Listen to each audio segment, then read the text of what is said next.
The capital F feminists once again show their hypocrisy.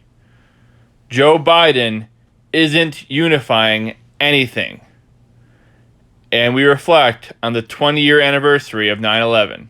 I'm Yo Grabba Gabba. This is the new Cancel This show.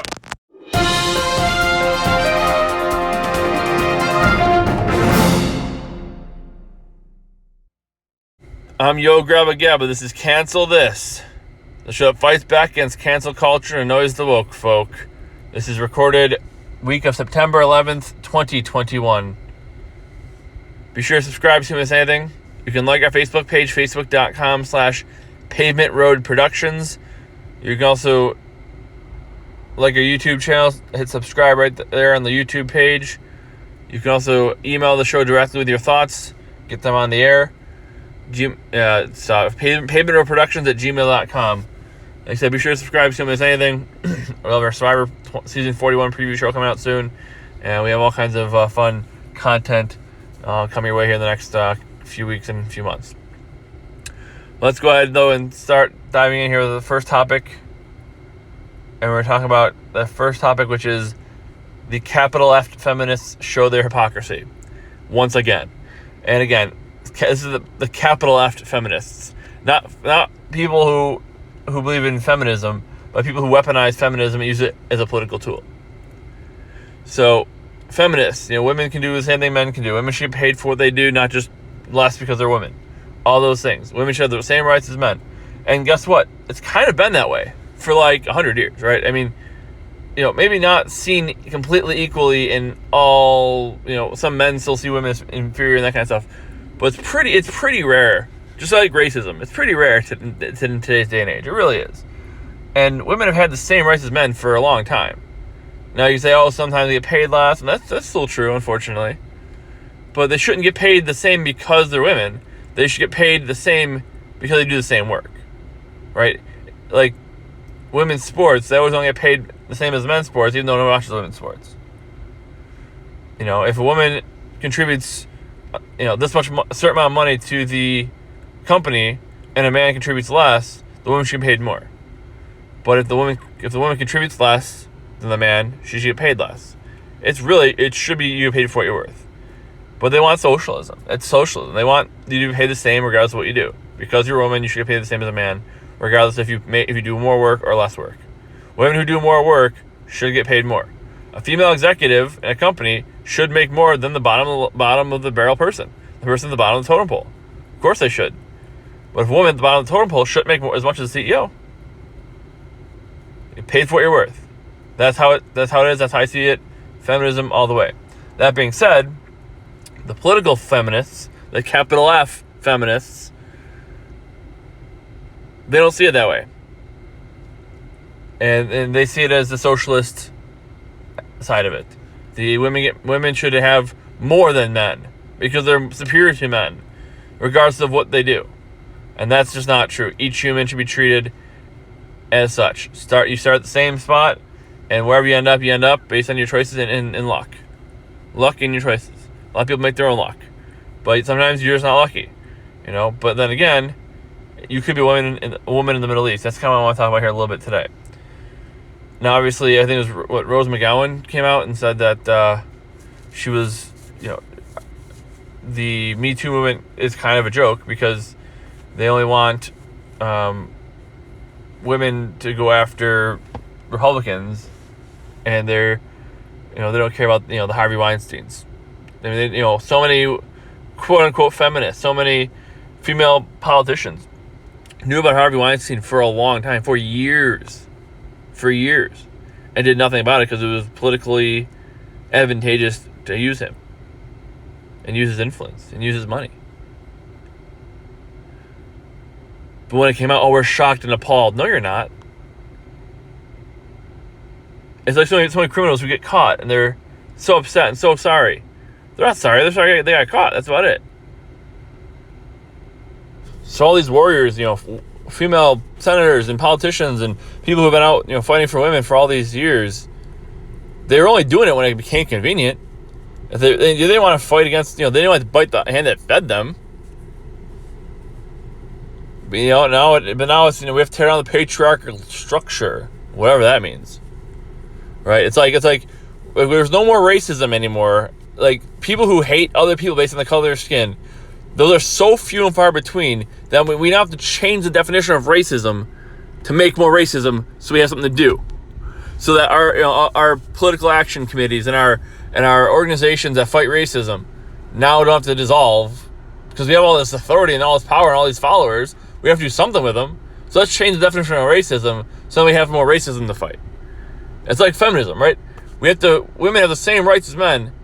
They're biologically different. Sorry to offend anybody who doesn't think that way, but they're biologically different. But they have the same rights. Both have the same opportunities. So many women run huge companies now. So many women are CEOs. It's in the freest country in the world, the best country for a woman to live in. Hands down, bar none. Bar none. Best country in the world for women to live in. But of course, the abortion issue continues to be an issue, and they continue to talk about it. And the whole point of this, as a Christian and everything like that, I'm not for abortion. Obviously, as a Christian. That being said, as a person who lives in the real world and in the United States, I understand there may have to be compromise. I am willing to compromise if it came down to it. But the argument is, it's my body, my choice. Except for masks, of course, and vaccines, of course. Then it's not my body, my choice. Then it's your body, my choice. My body, your choice. And they're saying, that's affecting more than just you with the vaccine and the masks. Also, your abortion is too, because I'm paying for it in a lot of cases, and I don't agree with it. But either way, we can have that argument, we can have the debate. There has to be a line somewhere, because if you've noticed, the more you give, the more they take. You give them everything they want, and they still aren't satisfied. They still want more. Antifa, BLM, all these activist groups, animal rights activists, you give them and give them and give them, and they take and take and take. To the point where, like, Ralph Northam, governor of Virginia, blackface Greg Northam, dressed in a Klan robes or blackface, and they got mad at him for like 5 minutes, and he was useful again because Biden liked him. Like everything else, you're wonderful until you're no longer useful, and then you're useless, and then we gotta get rid of you. But Ralph Northam, who says babies are gonna be born, and the parents will have to make a decision if they want to keep the baby alive after it's born. Now, that's not abortion, that's murder. I'm sorry, that's murder. And all these organizations don't want to boycott Texas because Texas says you can't have an abortion in the state of Texas if the fetus has a heartbeat. If the fetus has a heartbeat, that's the line they're drawing. Now, what happens if you have an abortion? Well, you could get sued, but nobody's going to jail. And you can go to another state. They're not going to keep you from going to another state. But my body, my choice, and all those things, that's fine, but there has to be a line. When is a baby born? Because Ralph Northam saying you can have an abortion after the baby's born. Is that okay? Can we agree that's not okay? Or is that still your body, your choice after the baby's born? I get it. I'm not a woman. I'll never have a baby. And that's not my place to say what you should do with your body. I understand that completely. But it is also biology.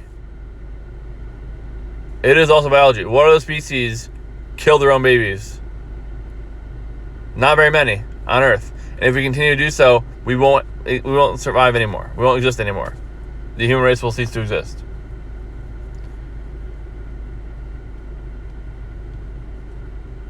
We can have that debate. We can discuss that all day. And I'll have the debate with you. What I will not have the debate with, however, is where are all these feminists who are coming out and saying, my body, my choice, my body, my choice. You can't, women's rights. Meanwhile, you're supporting Middle Eastern terrorists,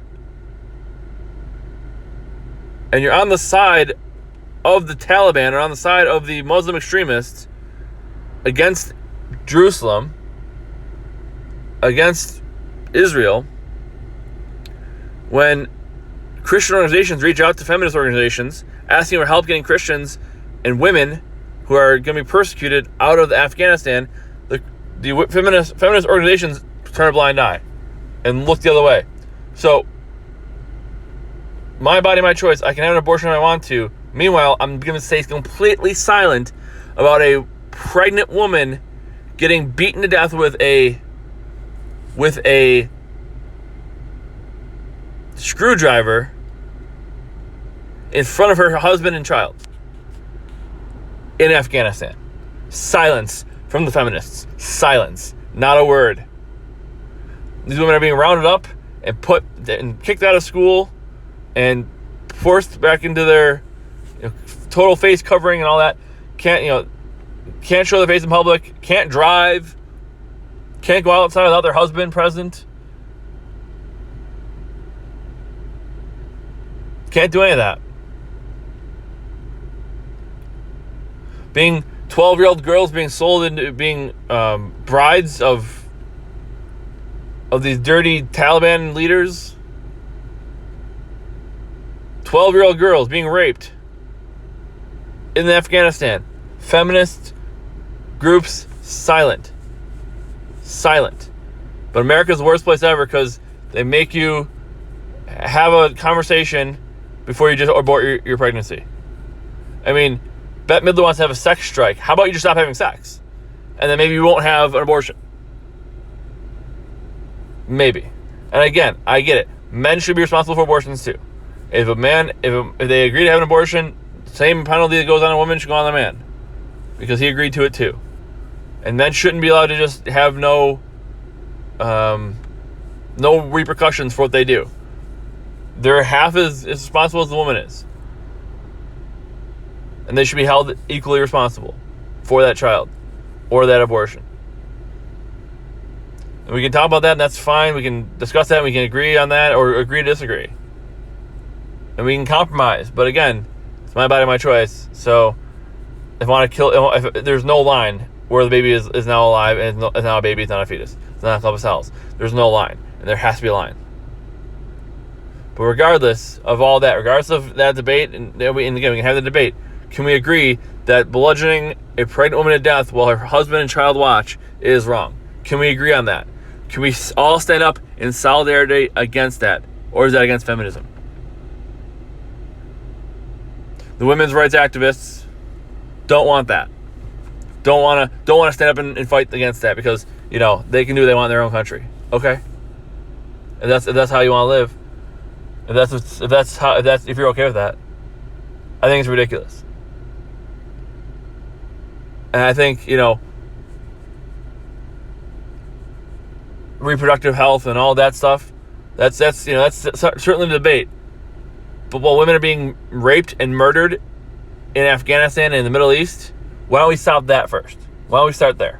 And then once we solve all that, once all women in the world have equal opportunity, equal rights, then we can have a debate about abortion and where the line is drawn between a baby and a fetus.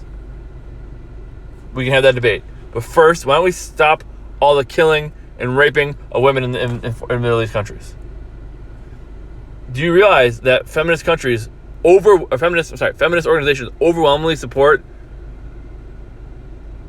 Muslim jihadists over Jews, Muslims over Jews, Jews who revile women, Jews who think women are the greatest, versus the Middle Eastern terrorists who rape and murder women on a regular basis?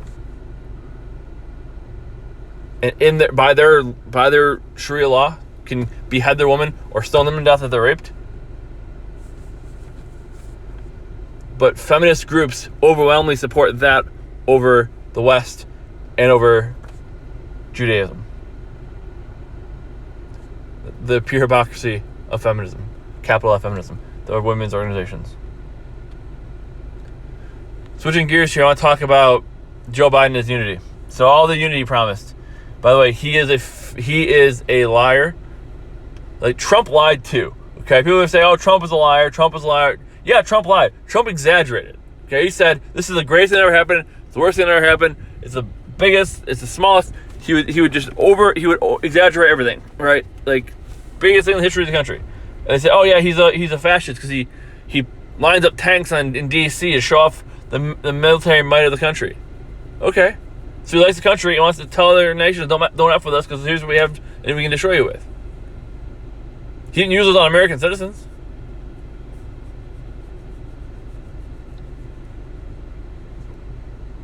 But Biden's a liar. Everything he says is a lie. 98% of things Biden says is a lie. He just makes up things. He says, I don't have the constitutional right to do this. But then he goes and does it. He says, oh, don't trust the vaccine. The vaccine's not going to be good. He said, I wouldn't trust it if it came from Trump's organization. If President Trump helped facilitate the creation of this vaccine, I wouldn't take it. I wouldn't trust it, him and Kamala said. And now, now that we're president, it's fine. It's perfect. It's wonderful. It's great. You should get it. And first, I'm going to mandate that you get it. I'm going to make sure that you have to get it. I'm going to make a law that you have to get it. And I can't do that, but I'm going to force businesses to do it.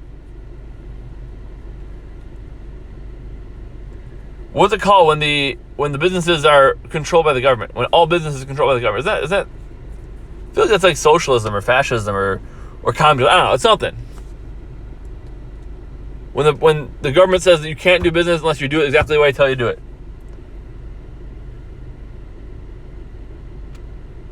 Insanity. Pure insanity. But he's not unifying anybody.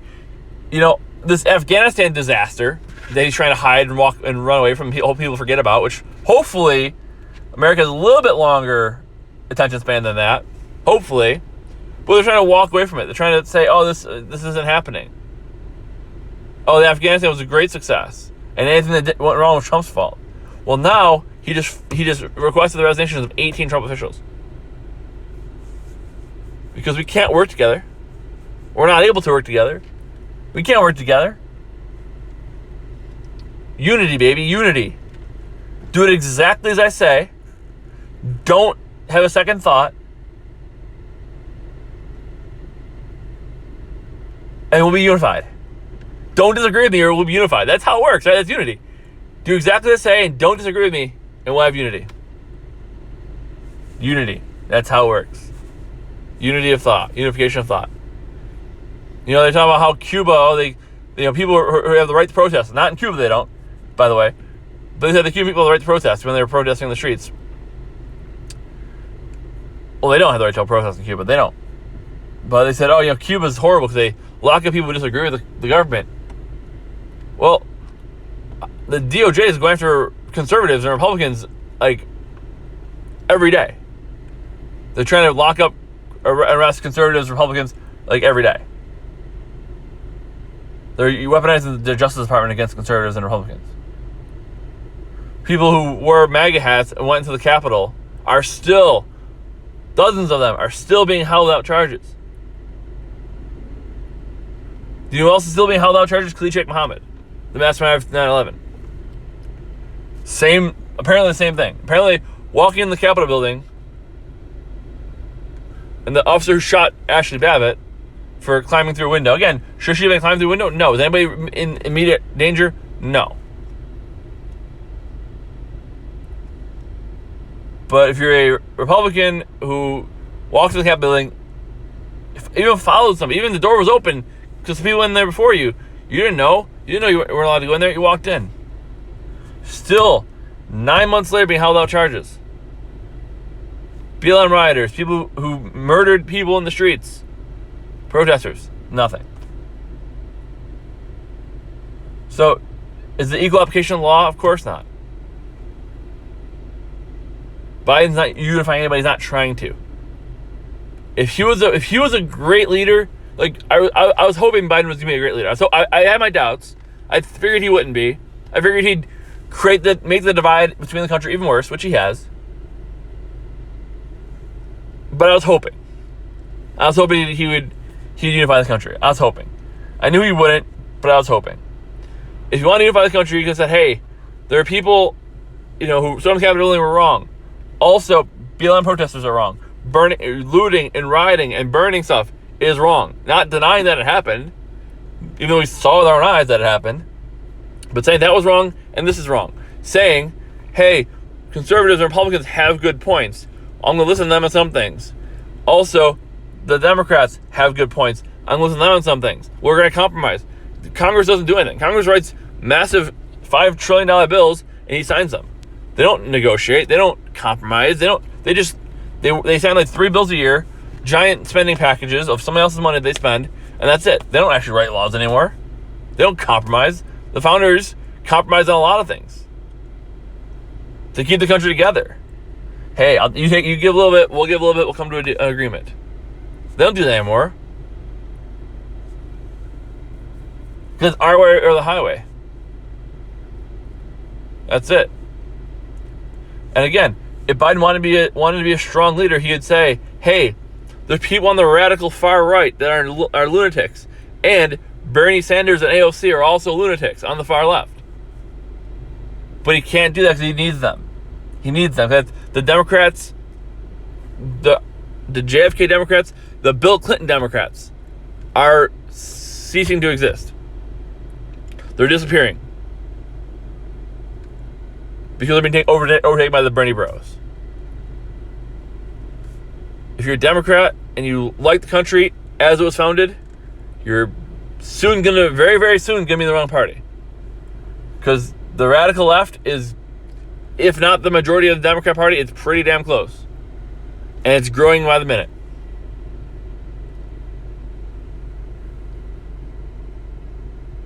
Biden's doing nothing to unify anybody. He's requested of all this gigantic screw up that was Afghanistan, instead of taking responsibility for it, instead of firing the people who actually messed it up, he's demanding the resignation of all the remaining Trump people.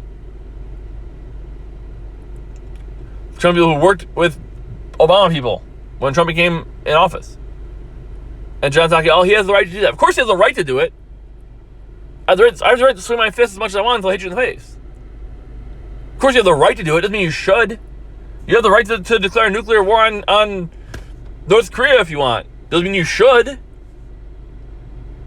Doesn't mean it's right. Doesn't mean it's helpful. Biden's falling asleep at the wheel. Has no idea what he's doing, and he's got the nuclear codes. And he's not unifying anybody.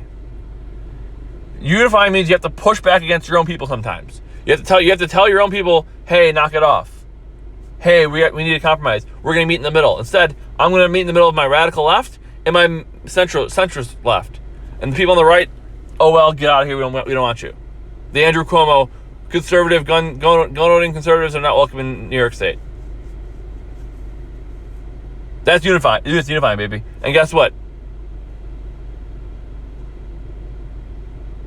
You're gonna keep the country divided until you do that. The country will not stay together. It's gonna stay divided until you do that. Until you stand up. Hopefully do it soon for the sake of the country. Finally, I want to talk about 9/11. So this week is the 20th anniversary of the September 11th attacks that killed 3,000 Americans and changed the country seemingly forever. I remember exactly where I was when that happened. I remember that day. I remember the weeks that followed. I remember 9/12 when everybody in America flew a flag. Everybody. Didn't matter if you're Democrat, Republican, didn't matter what your nationality was, if you're Italian or German or Hispanic or African American or Asian American, didn't matter. You were an American that day. Everybody. Every single one. There were a couple of, radicals out there, but every single one. And when it happened, everybody voted for the war in Iraq and Afghanistan. Everybody voted for the war in Afghanistan. Everybody wanted to go after Afghanistan before they did. And then once it became unpopular, of course, then they weren't for it. But everybody was for it when it happened. And you say, lived experience. Well, somebody else's lived experience, you can't tell them that their lived experience isn't valid. True, but they also can't say that mine isn't. And witnessing what happened on that day, I'll never forget it. I'll never unsee that. I'll never unsee those planes hitting those towers. I'll never unsee those people jumping from 70-story buildings, 100-story buildings. I'll never unsee that. I'll never unsee those planes starting on fire. I'll never unsee the hole in the Pentagon. I'll never unsee the smoke billowing from the buildings and the buildings collapsing. I'll never unsee the the firemen running away from the building, the police officers running into the building to save people, firemen carrying people down flights of stairs because the elevators didn't work, so they carry people down flights of stairs, and then the tower next to it collapsing, and then not stopping, not running for their lives, but instead carrying people out. I'll never unsee that.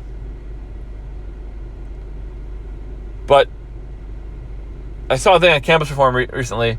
It was the network Campus Reform, and they're talking about how, you know what, 9/11, you know, they were, you know, babies, if even born, these college students, when 9/11 happened 20 years ago.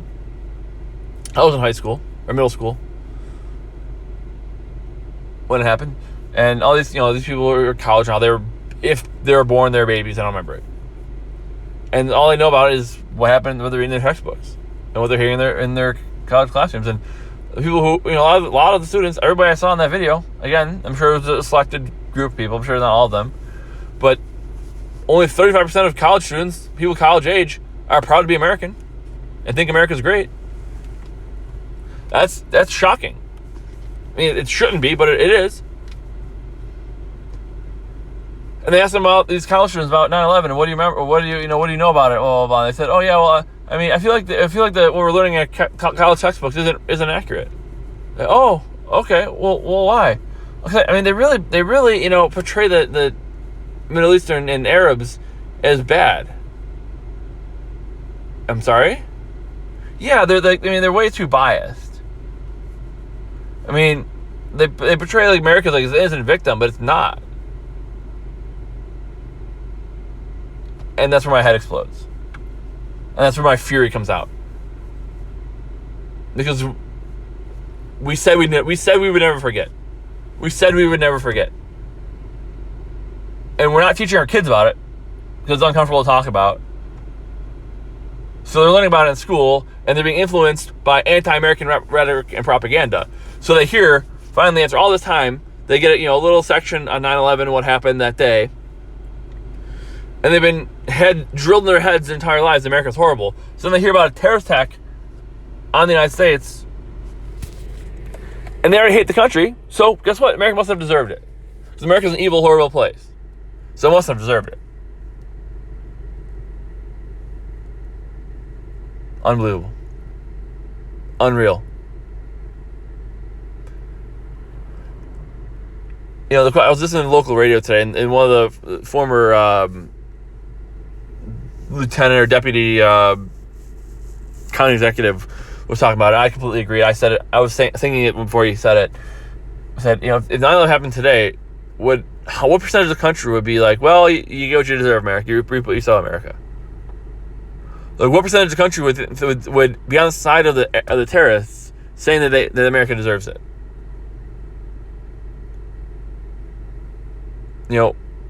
If that happened today, would we be unified? Would we be unified like we did that day, like on September 12th, when we were all Americans? We didn't care. Somebody who wronged us the day before, hey, it's okay, man, at least you're still alive. Hey, we're all Americans today. We're canceling sporting events, not because of riots and protests over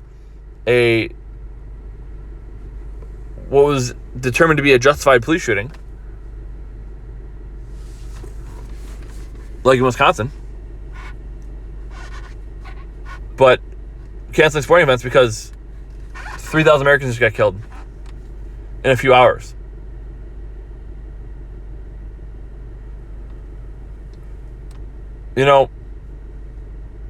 I guarantee all these people who think America is horrible, I guarantee they would never move. They wouldn't trade places with the Cubans or the Afghans. They would never trade places. They would never leave the country and go somewhere else. But on 9/11, we'll never, those of us who are around for it, there's always events that you remember that change you forever. And I'll never forget that day as long as I live. I'll tell my kids about it. I'll tell my grandkids about it. I'll be the old man sitting in the rocking chair telling them, drinking my soup and telling my grandkids about it. Like Joe Biden, basically. Obviously Joe Biden, an old man who can't control his bodily functions and, is running the country.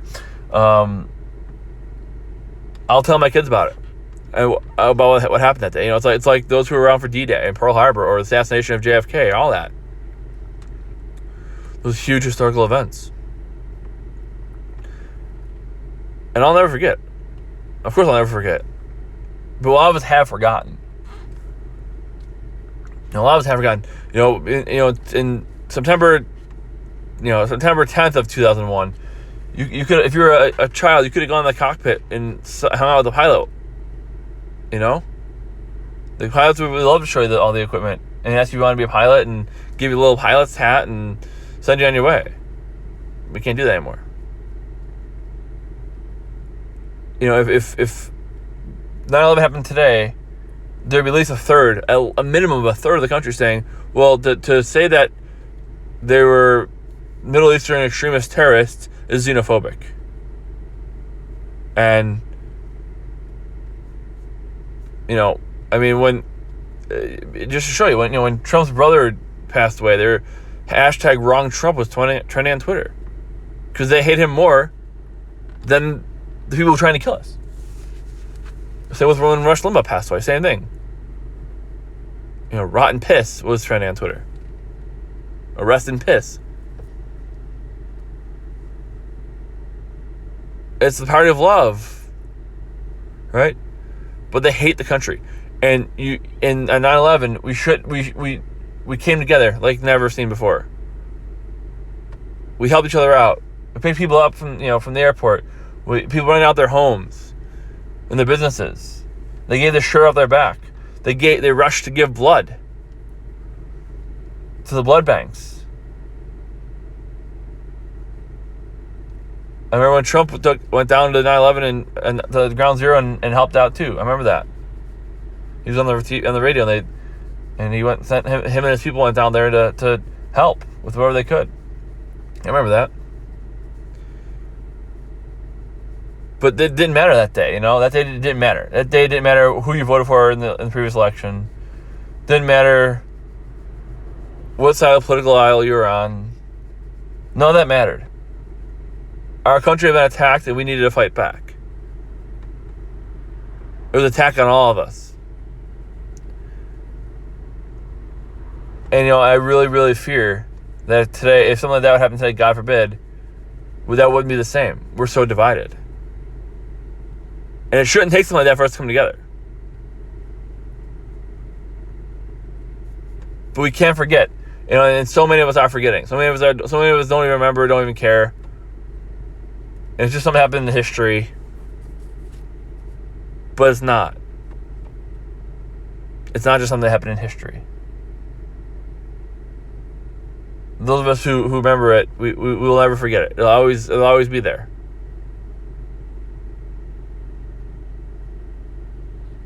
And I'm definitely gonna keep the memory alive.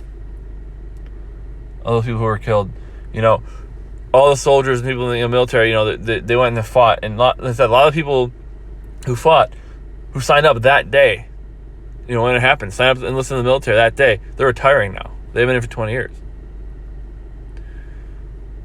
And they're coming back, they're being, it's like Vietnam. They're coming back and people are saying, oh, what a waste, blah, blah, blah. They signed up for a good cause. Just because the cause got warped doesn't mean they didn't sign up for a good cause. The firemen and the police officers who sacrificed their lives to help people that day. Now all police are evil. George Floyd gets killed and the police are evil. And firemen are being attacked trying to put out fires that looters start. And rioters start. The police are the bad guys now. And soldiers don't have any value. A hero is someone who comes out as transgender, not a police officer or a fireman who runs into a burning building and saves somebody. You run to a burning building knowing you could easily die to save somebody you never met before. You're not a hero, but somebody who claims to be victimized by something that isn't even real. And they're the hero. Soldiers who get shot at every day. They go to the Middle East, they get shot at, but they can't have a beer. Or in some cases buy cigarettes. or lottery tickets, but they can be shot at. They're not heroes anymore. Not in today's America.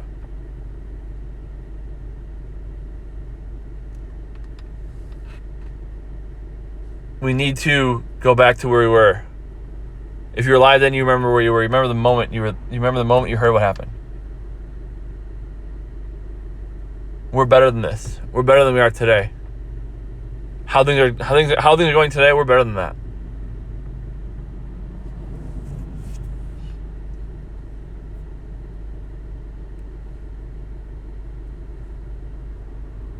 We need to come together.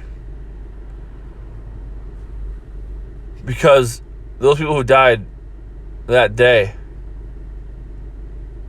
those people who sacrificed their lives that day, we owe it to them. You may not like what I have to say. You may not like, how I say it. That's fine. I may disagree with you on a lot of things too. But at the end of the day, I have your back. You have my back. I hope. At the end of the day, if somebody came in here and attacked you, I'd fight for you. I'd lay down my life for you. Because you're my brother. You're my sister. We're all Americans. And I don't care what you look like. I don't care what you believe. It's like the saying, you can talk about your family and how dysfunctional they are, but when an outsider talks about your family, that's where you shut it down. That's where it's not okay. You can live in a city and make fun of that city for being not a great city. But when somebody from outside your city, outside your hometown comes in and talks junk about your hometown, that's when you get upset. Well, same thing with your country. I don't care what you look like. I don't care what your sexual orientation. I don't care what your religion. I don't care what your political stance. You're an American and I'm an American. And we need to fight for each other. We need to hold on to each other. Because guess what? I don't hate you. And even if you hate me, that's okay because I don't hate you. I love you. Because you're an American just like me.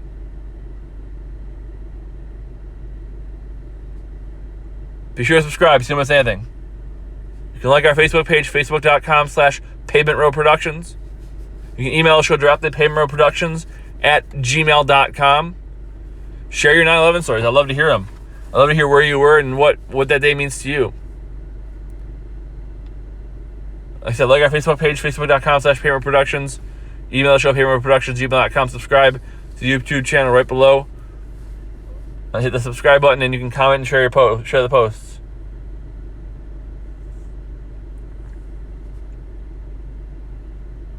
Thanks for listening. Thanks for your feedback. Be sure to check back next time. We'll have a lot more coming out next couple of weeks.